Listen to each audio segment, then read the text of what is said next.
I'm Natalie Harrison, 40 years old. And 3 nights ago, my boyfriend looked me straight in the eye and said something that changed the way I understood love. You're not confident enough to be with an independent man. At first, I thought I had misunderstood him. Then I realized the worst part wasn't that he'd said it. It was that he genuinely believed it. Ethan Williams and I had been together for 8 years. 8 years of shared grocery lists stuck to the refrigerator, with novelty magnets from vacations we'd taken. 8 years of Sunday morning coffee on the back patio while debating whether we should finally repaint the guest room. 8 years of inside jokes. Hospital visits when one of us got sick. And quiet reassurances whispered in the dark after difficult days. He was 36, a corporate communications manager making around $95,000 a year. I was an IT systems director for a healthcare company, earning roughly $125,000. No children, by mutual agreement, or at least what I had believed was mutual agreement. The house we lived in had been mine long before Ethan entered my life. I'd bought it 6 years before we met. Back when I was still terrified every time I signed paperwork involving 6 figures, I never considered that detail important. Until later. For the first 6 years of our relationship, Ethan had been warm, funny, attentive. He'd dance terribly in the kitchen while pasta boiled over. He'd leave sticky notes inside my laptop bag.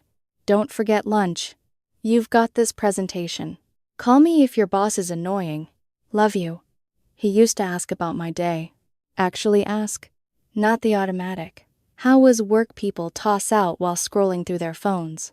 He listened, remembered names, celebrated victories, carried disappointments with me, somewhere over the last 2 years. Though, something shifted. At first, it happened slowly enough that I convinced myself it was normal. People evolved. Careers demanded more. Stress changed routines. Ethan became fascinated with books, podcasts, and articles about personal empowerment. At first, I admired it. He'd forward articles to me late at night. Modern relationships require autonomy. Emotional dependence is unhealthy. Independent men intimidate insecure women. I remember smiling as I read them. I thought he was becoming more confident, more ambitious. He wanted to attend executive leadership seminars, weekend networking events, men's empowerment conferences. I supported all of it. You should go. I'd tell him, if it helps you grow, I'm proud of you. He'd kiss my forehead. You always believe in me. Back then, he sounded grateful. Then came the subtle changes. Dinner stopped being ours. Instead of cooking together, Ethan started eating out with colleagues, networking, client dinners, leadership mixers. I reheated leftovers alone. He stopped asking how my day went, stopped telling me about his. The silences grew longer. Our conversations grew shallower. One evening, I looked up from the couch and realized I couldn't remember the last time we'd laughed together. The realization scared me, but I buried it. Because relationships had seasons, didn't they? Then Ethan started saying things that made me uneasy. Marriage is an outdated institution. Too many women expect men to make themselves smaller. The strongest people don't need anyone. He said them casually, almost academically, as if discussing economic trends instead of human intimacy. I remember standing beside the sink one evening while washing dishes. Don't you think everyone needs someone? I asked. He shrugged. I think people confuse love with dependency. You don't think partnership matters. I think people romanticize it. I laughed nervously. You sound cynical. No, he replied. I think I'm just evolving. The word echoed in my mind. Evolving. As though those of us who still valued emotional closeness were somehow primitive. Still. I let it go. Because I loved him. Because people changed. Because loving someone meant allowing them room to grow. At least, that's what I told myself. Then came last Friday. Ethan's company hosted a major networking event downtown. He'd spoken about it for weeks. Important clients, senior executives, promotion opportunities. You'll come with me. Right? He'd asked, while adjusting his tie. Of course. I smiled. I wouldn't miss it. He looked genuinely pleased. Thank you. The hotel ballroom glittered beneath chandeliers. People balanced cocktails and business cards while discussing quarterly targets and expansion plans. Ethan looked completely at ease, confident, magnetic. He introduced me to coworkers. This is Natalie, my girlfriend, my biggest supporter. Each introduction softened something inside me. Maybe I'd imagined the distance. Maybe we were just busy. I drifted toward the bar to order drinks. 2 glasses of wine, 1 red, 1 white. Ethan preferred white. I could still hear his laugh above the music. Then I heard my own heartbeat stop. Some men just can't handle independent men. Ethan's voice carried clearly from 15 feet away. Laughter followed. I froze. He continued. They want you to be grateful. More laughter. Like somehow your success exists because they allowed it. One coworker glanced in my direction. Another shifted uncomfortably. Ethan didn't notice. Or maybe he didn't care. They need to feel useful, he said. And when they realize you don't actually need them, suddenly, you're the villain. The group erupted again. My hands tightened around the stems of the wine glasses. Heat crawled up my neck. I waited. Surely he'd look over. Surely he'd realize. He didn't. I stood there staring at the man I'd loved for 8 years as he transformed our relationship into entertainment, into applause, into proof of his enlightenment.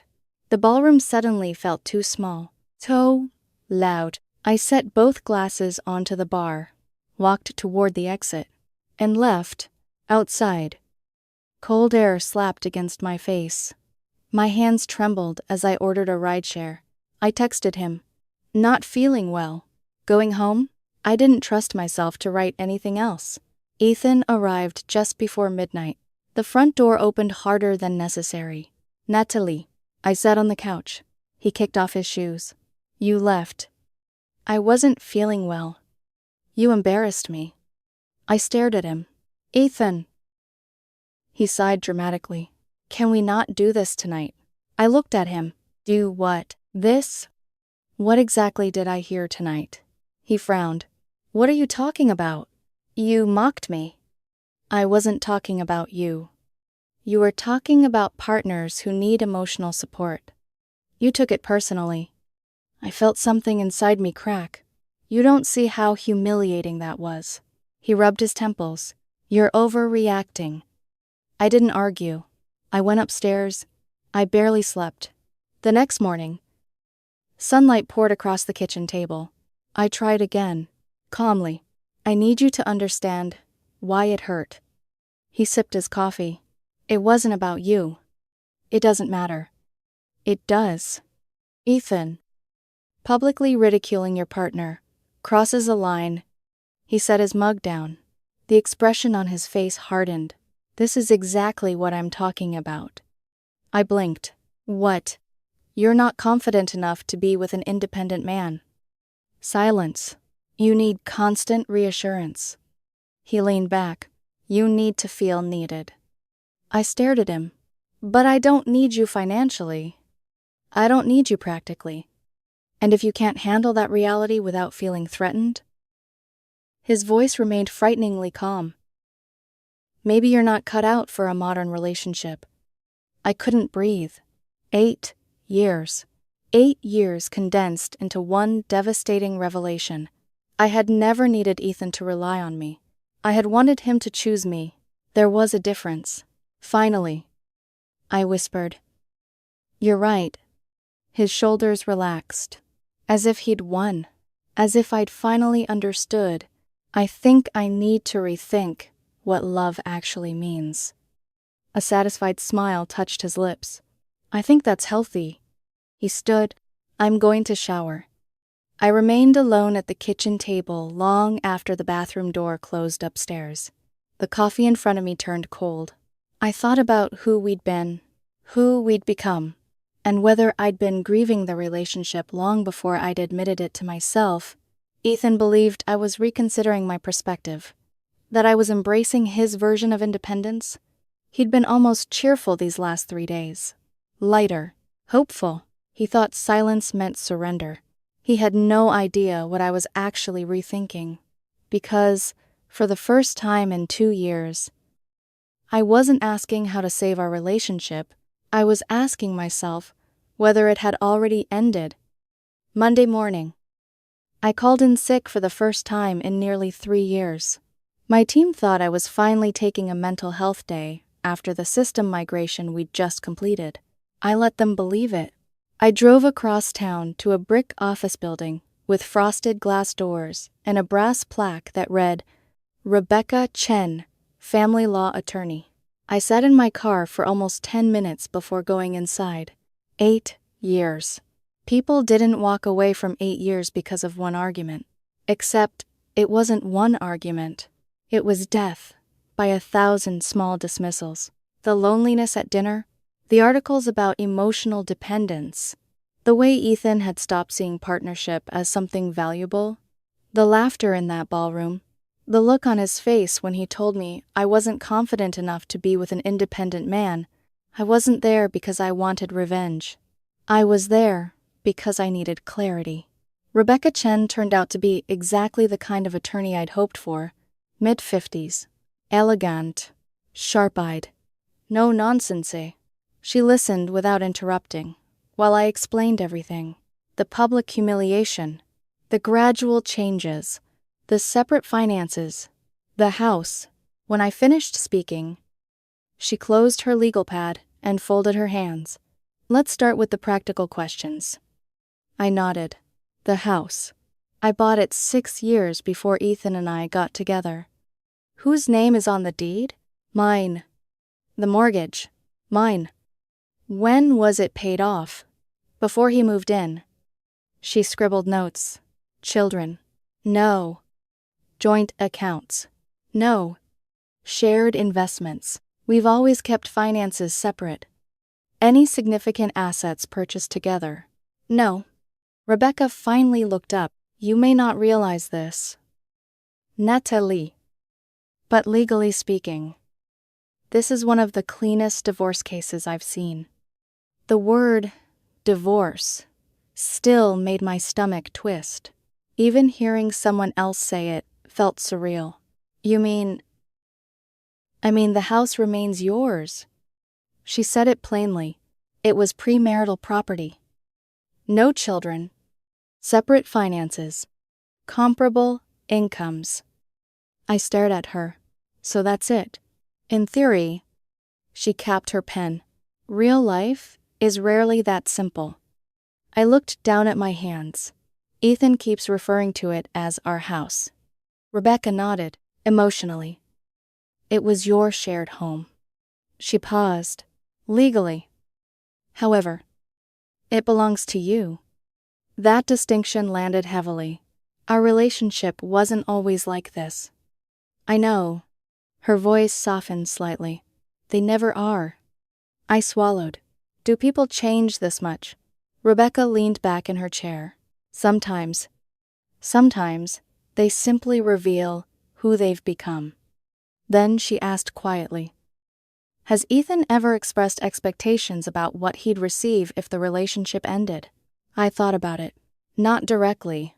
But he talks a lot about evolving. Outgrowing people. He jokes about people being left behind. Rebecca's expression sharpened. Document everything. Every text. Every email. Every financial record. If you're serious about ending this relationship, prepare before announcing it. I nodded, then asked the question I hadn't wanted to ask. Do you think I'm overreacting? Rebecca studied me. If your partner repeatedly tells you that needing emotional support makes you weak, she paused. Then he's not criticizing your confidence. He's rejecting the foundation of intimacy itself. I blinked rapidly, because deep down, I already knew that. I had just needed someone else to say it aloud. When I walked out of Rebecca's office, sunlight flooded the parking lot, and for the first time in weeks, I could breathe.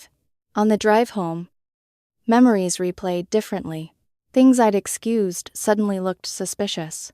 Ethan's endless articles, his comment, the subtle contempt whenever someone prioritized family, the networking events, the seminars, the obsession with growth. I'd thought he was discovering himself, but another possibility emerged. Maybe he wasn't evolving.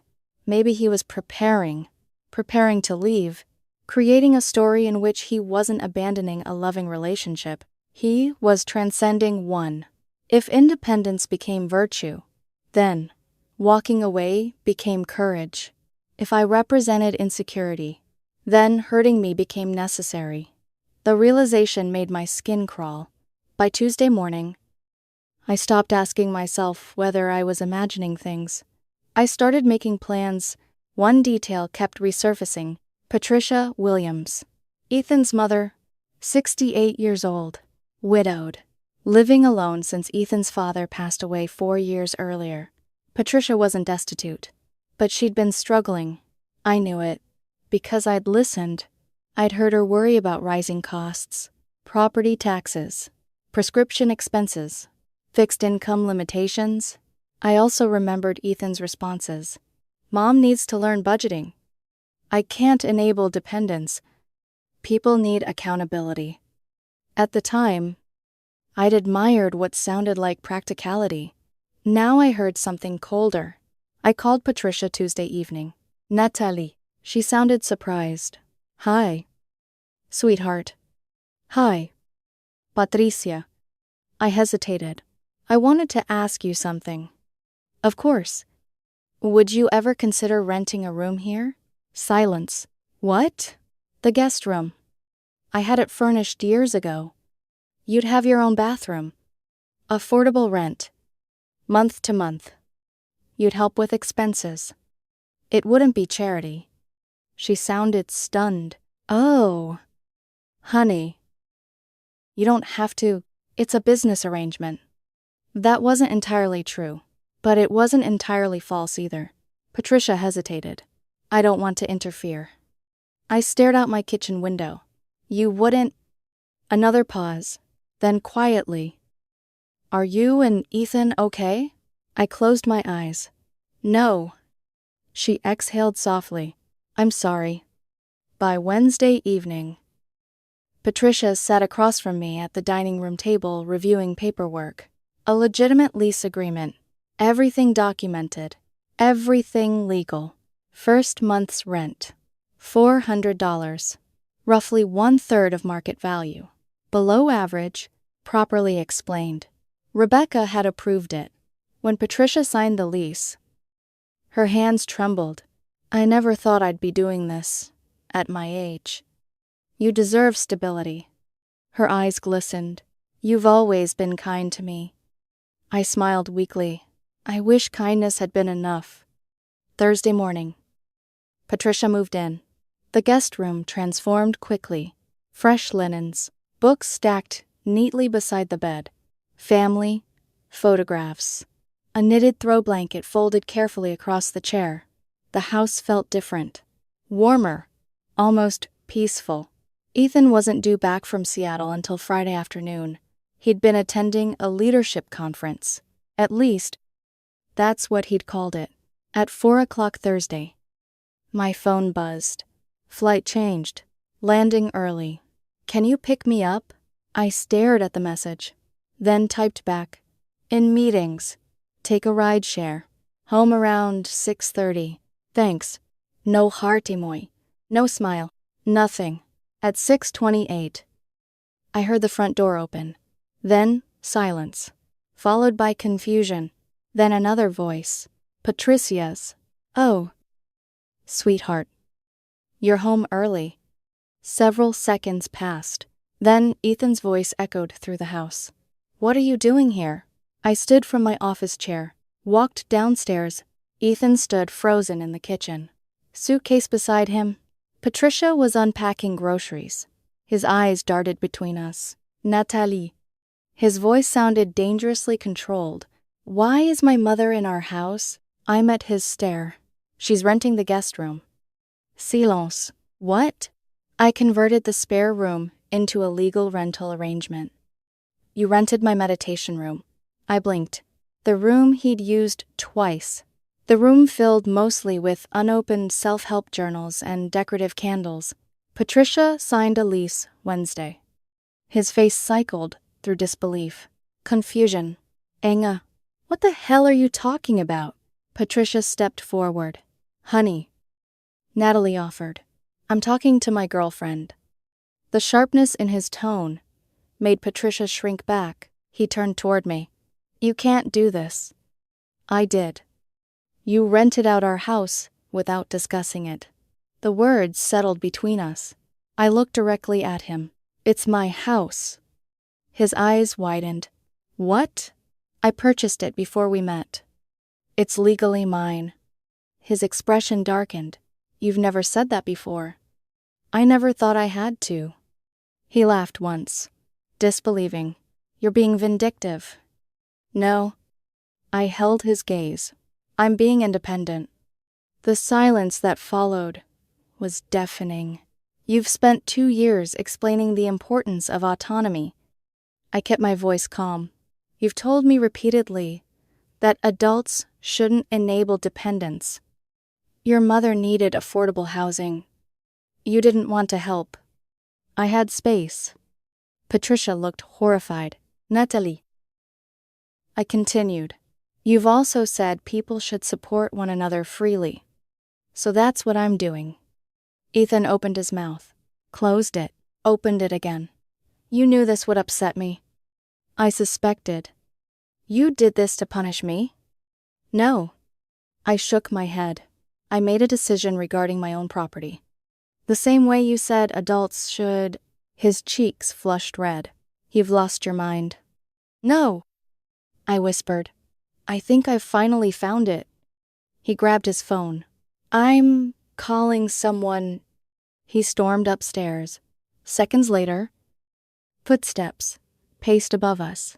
Cabinet doors slammed, muffled, shouting, echoed through the ceiling. Patricia looked devastated. Oh, sweetheart. I'm so sorry. I gently squeezed her shoulder. You didn't cause this. Tears filled her eyes. I don't want to ruin your relationship. I stared toward the staircase. The relationship she'd known was already gone. You didn't, I said quietly. It was breaking long before you arrived. Ethan never came downstairs that night. The next morning, his side of the bed was untouched. I woke to silence. By the time I reached the kitchen, he'd already left for work. No note, no text, nothing. I was halfway through my second cup of coffee when my office phone rang. Miss Harrison. Yes, this is attorney Michael Sanders. I straightened. I represent Ethan Williams.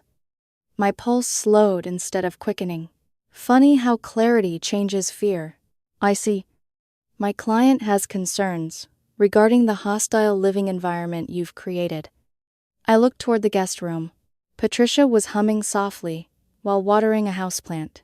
Outside, sunlight spilled across the backyard.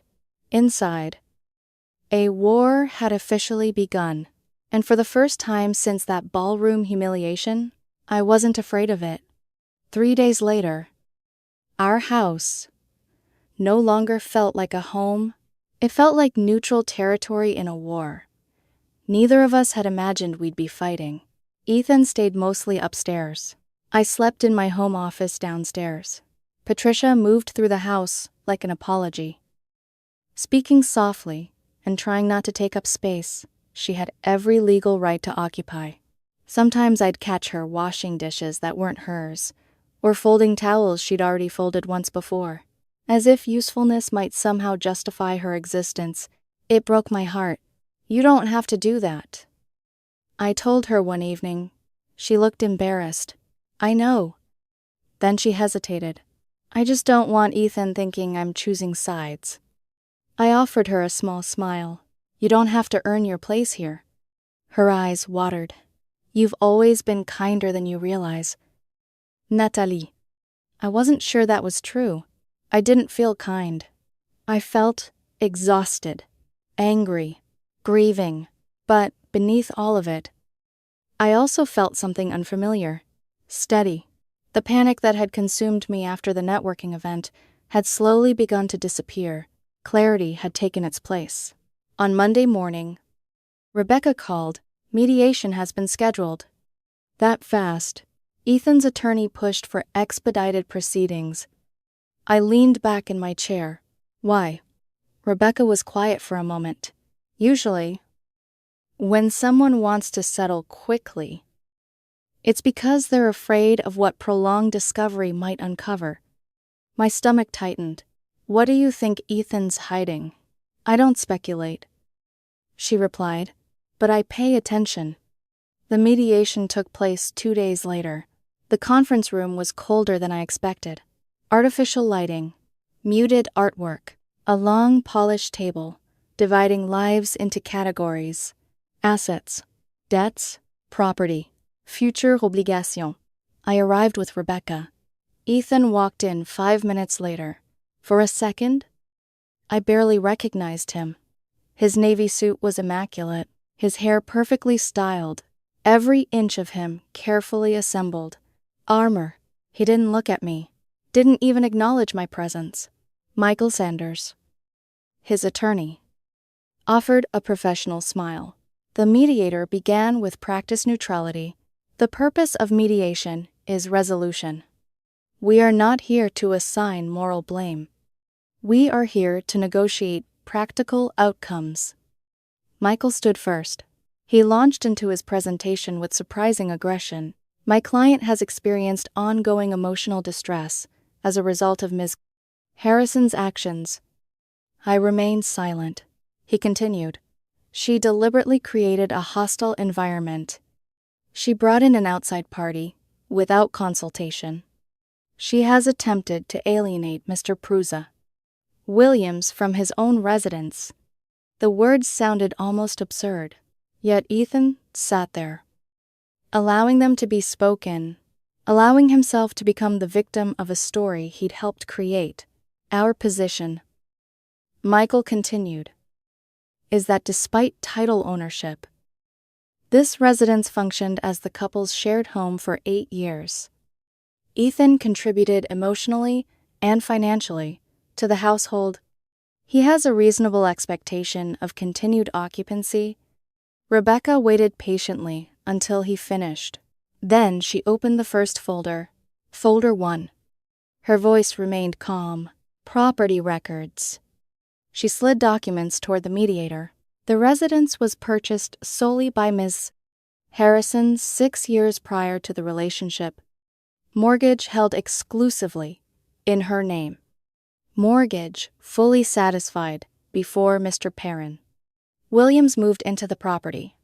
She handed over receipts, home improvements, HVAC replacement, kitchen appliance purchases, roof maintenance, paid entirely by Ms. Bravins.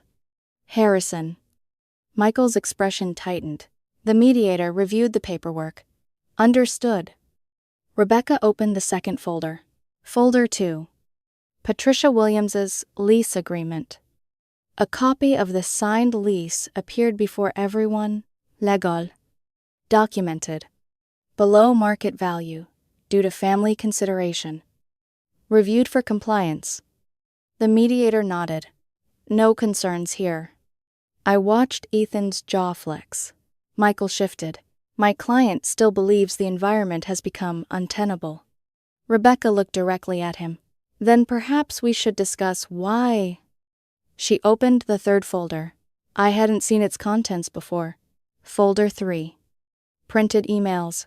Dozens of them. Ethan's eyes widened. Where did you get those? Rebecca ignored him. Correspondence obtained during discovery. The mediator adjusted his glasses. Rebecca began reading. Once I get this promotion, I'll finally outgrow her. Silence. She flipped pages. Worst case scenario. I walk away with half. Another page. Natalie's a good person, but I don't think she's evolved enough to understand who I'm becoming. My chest tightened, even though I'd suspected it. Seeing it written hurt differently. Across the table, color drained from Ethan's face. Michael turned toward him sharply. You never mentioned these. Ethan stared downward. They were private conversations. Rebecca continued. I'm financially independent now. I don't need her the way she needs me. Leaving isn't failure if it's growth. The mediator slowly removed his glasses. Mr. Williams. Ethan finally spoke. I was frustrated. People vent. I looked at him, at the man I'd loved for 8 years, and wondered when private contempt had replaced affection. Michael requested a recess. The moment they stepped into the hallway, raised voices erupted beyond the conference room door. You didn't tell me any of this. I didn't think it mattered. It absolutely matters. I sat quietly beside Rebecca. You knew, I whispered. She nodded once. There was more. When mediation resumed 20 minutes later, Ethan looked pale, as though exhaustion had finally broken through his polished exterior. Michael's confidence had noticeably diminished. My client acknowledges those communications were inappropriate. Rebecca simply opened another folder, Folder 4. I frowned. I hadn't known about Folder 4. Rebecca slid a stack of financial documents toward the mediator. Credit card statements, account summaries, balance reports. The mediator blinked. What exactly am I looking at? Debt. Rebecca's voice remained measured. Credit accounts opened solely by Mr. Williams, unknown to Ms. Harrison. Michael looked confused. Then alarmed. What debt? Rebecca continued. 3 separate credit cards. Combined balances exceeding $40,000. I stared. 40,000. My head snapped toward Ethan. What? His eyes widened. Natalie. The mediator raised a hand. Please continue. Rebecca flipped through transactions, leadership retreats, executive alignment intensives, transformation workshops, private coaching sessions billed at $500 per hour. She paused, then added, multiple charges made to an organization called Phoenix Rising Collective. The room fell silent. Ethan straightened. They were investments. Rebecca didn't react. In what? Myself. He swallowed. My future. The mediator reviewed the statements. $40,000. It's personal development. His voice grew stronger. You don't understand. I almost didn't recognize him. There was desperation beneath his certainty. They teach emotional freedom. They help people unlock their potential. They help people stop relying on unhealthy relationships. The mediator looked unimpressed. They charged you $40,000. Ethan flushed. It's more complicated than that. Rebecca closed the folder. The debt remains solely Mr. Williams. Michael rubbed his forehead.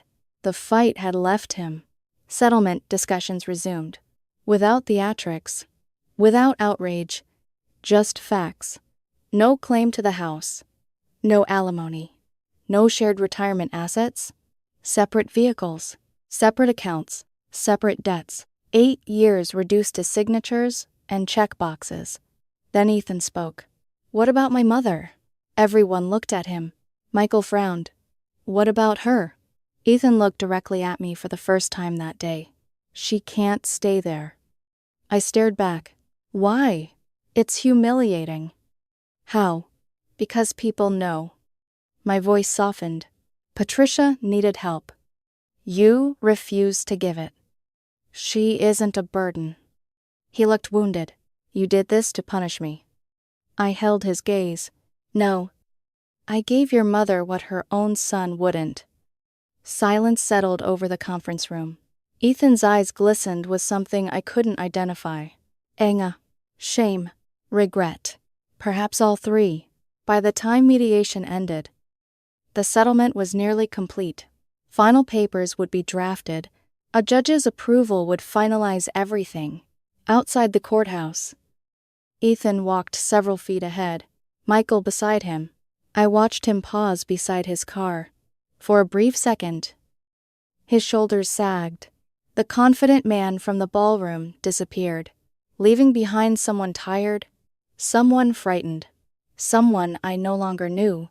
That evening, Patricia made pot roast. The smell filled the kitchen. For the first time in weeks, I sat down to a real meal. Neither of us mentioned mediation immediately. Eventually, Patricia set down her fork. I don't understand what happened to him. I stared at my plate. I don't either. He wasn't always like this.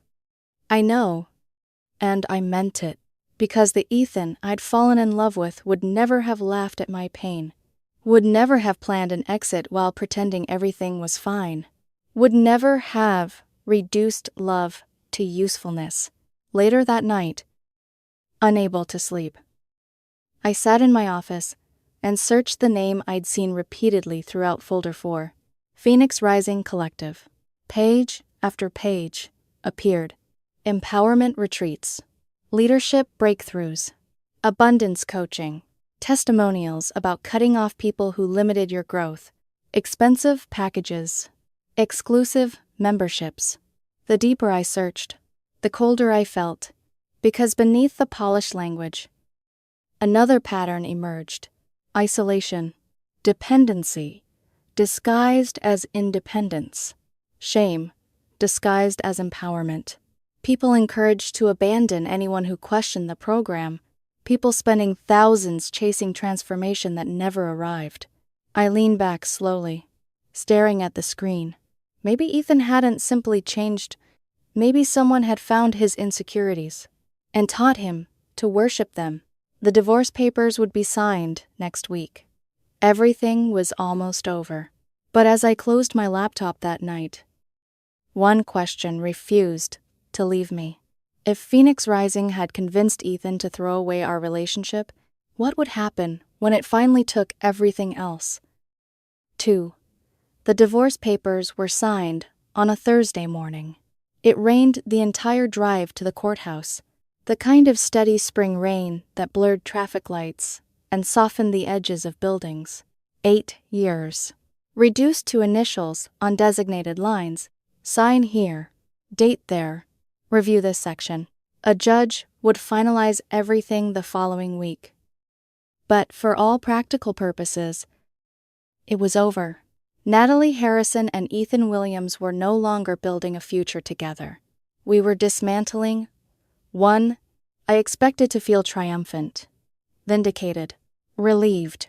Instead, I mostly felt tired. Ethan had already moved out 3 days earlier. He'd taken his clothes, his electronics, and a handful of personal belongings.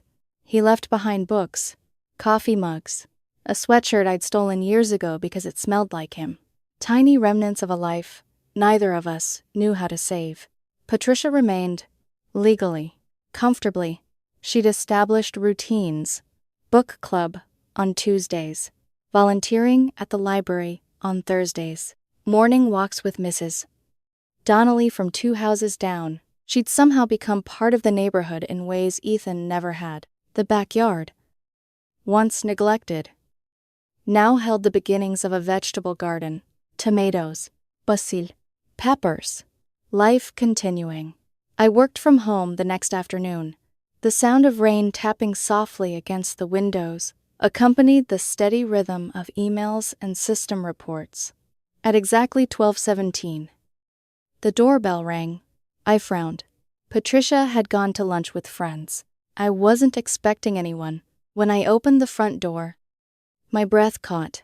Ethan stood there. For a moment, neither of us spoke. He looked the same. and completely different. His dark hair was neatly styled, his clothes expensive, everything outwardly intact. But something behind his eyes had changed. The confidence that had once bordered on arrogance was gone. Exhaustion lived there now. Defeat. "Can we talk?" he asked quietly. Every instinct told me to say no, to close the door, to protect whatever fragile peace I'd rebuilt. But another part of me remembered 8 years, remembered who he'd once been. I stepped aside. "Come in." He entered cautiously, as though uncertain he still belonged in a place he'd once called home. We sat in the living room, the same room where we'd watched movies on rainy Saturdays, wrapped Christmas presents, planned vacations, argued about paint colors. It felt less like a home now, more like a museum, a collection of memories no longer alive. Ethan stared down at his hands. "I got fired." I blinked. "What?" He laughed softly. Except there wasn't any humor in it. "I got fired." He rubbed his palms together. "The company said I created a hostile work environment." "What happened?" His jaw tightened. "Phoenix Rising." The name settled heavily between us. "They found out I was recruiting people." I said nothing. I wasn't supposed to. "They called it unauthorized business activity." He swallowed hard. "I called it helping people." He pulled out his phone. "I want to show you something." He handed it to me. Text messages. Group chat. Dozens of conversations. At first, they were warm, affectionate. "You are so powerful. You're finally awakening. We're your true family. They understand your potential." Then the tone shifted. Questions about recruitment. Pressure to attend retreats. Reminders to invest in growth. Encouragement to distance yourself from unsupportive influences. Finally, if you aren't aligned with the collective energy, perhaps this isn't your season. Another message? Scarcity thinking blocks abundance. Then, you've become resistant. You've chosen fear.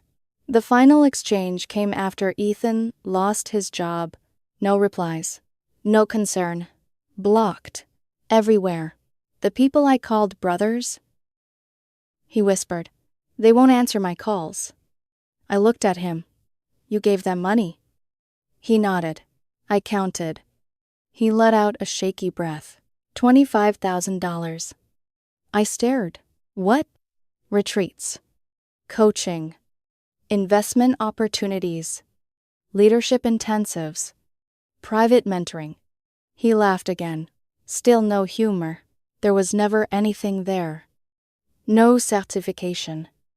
No business. No investment. "I have nothing." His voice cracked. Nothing to show for it except debt. Silence stretched between us.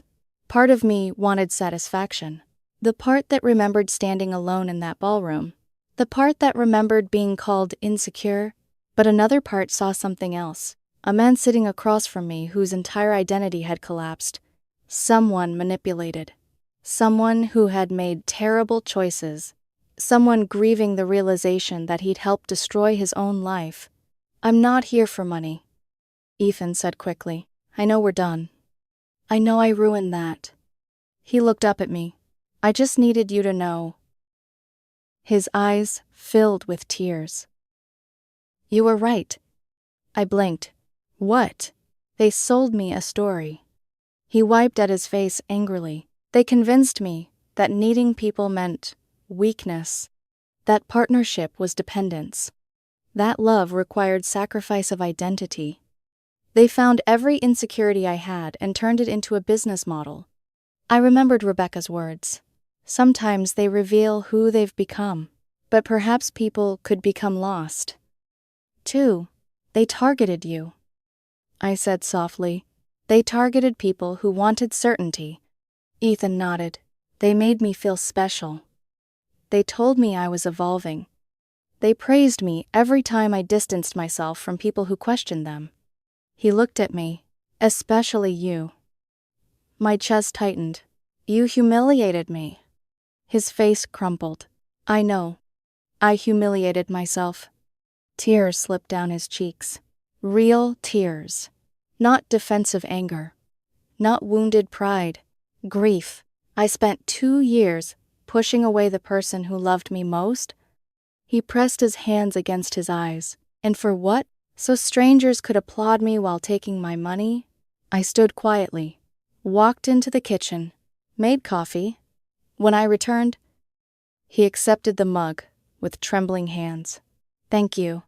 We sat there for nearly an hour, talking. Not as partners, not even as friends. Simply two people examining wreckage. He told me how Phoenix Rising had found him through professional networking sites, how they praised ambitious men, how they framed emotional closeness as weakness, how questioning their methods meant fear. They called it accountability. It was isolation. They called it empowerment. It was obedience. They called it freedom. It was dependency.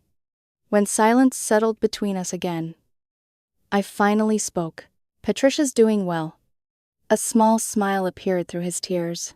Yeah, book club, library volunteering, neighborhood baking. She's basically adopted half the street.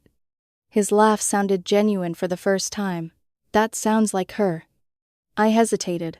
You know, she built community without ever talking about it. He lowered his eyes. All my speeches about supporting people, I couldn't even help my own mother. I didn't disagree. After several moments, Ethan stood. I should go. I'm staying with my cousin while I figure things out. He moved toward the door, then stopped. Natalie. I looked at him. For what it's worth. His voice shook. You were always confident enough to love an independent man. I just wasn't secure enough to be one. Tears burned unexpectedly behind my eyes. He offered a sad smile. Real independence isn't refusing to need people. It's choosing them when you don't have to. He looked around the house one final time. I understand that now. A pause. Too late. Then he left. The front door closed softly behind him. I stood there for a long time, listening to the rain, thinking about the version of Ethan I'd loved, the version who had danced badly in the kitchen, the version who had left sticky notes in my laptop bag, the version who had gotten lost, trying so hard to prove he needed no one. At 4 o'clock, Patricia came home carrying gardening gloves and seed packets. She took one look at my face. What happened? I told her everything. The firing, the debt, the tears, the apology. She listened quietly. Then Sahil. I tried to warn him. I looked up. You knew. I knew something wasn't right. He told me I didn't understand modern men. He said I was trapped in old thinking. She placed the seed packets on the counter. He called me this morning. I froze. He did. She nodded. He asked if he could come home. The question hung heavily between us. What did you tell him? I asked. Patricia met my gaze. I told him it wasn't my decision. It's your house. Silence. Then softly, what would you have said? I thought of the ballroom, the mediation room, the humiliation, the apology, the rain outside. I closed my eyes, then answered honestly. I would have said no. Patricia nodded slowly. That's what I told him. Tears threatened again. But they didn't fall, because loving someone didn't mean rescuing them from every consequence. Sometimes, love meant allowing people to rebuild without the safety net they once mocked. The judge would finalize the divorce next week. I still had my home, my career, my retirement, and strangely enough, a stronger relationship with my former, almost mother-in-law than I'd ever expected. Patricia was planting tomatoes for the garden. I told her to plant extra basil. Ethan had wanted independence without responsibility. What he discovered was that independence without compassion became loneliness. He'd mistaken self-sufficiency for strength. But real strength wasn't pretending you needed no one. It was having the courage to love freely, to depend wisely, to choose people who chose you back, I wasn't dating. I wasn't looking. I was learning how to trust my own instincts again. Learning that being worthy of love wasn't something I had to earn by shrinking myself. Maybe this was my version of independence. Not proving I didn't need anyone, but understanding that I deserved relationships rooted in mutual respect, kindness, and choice. 8 years were over. The papers would soon make it official. And somehow, standing in my kitchen beside seed packets and coffee mugs, and the quiet promise of spring, I realized something unexpected. I was okay. For the first time in a very long time, I was truly okay.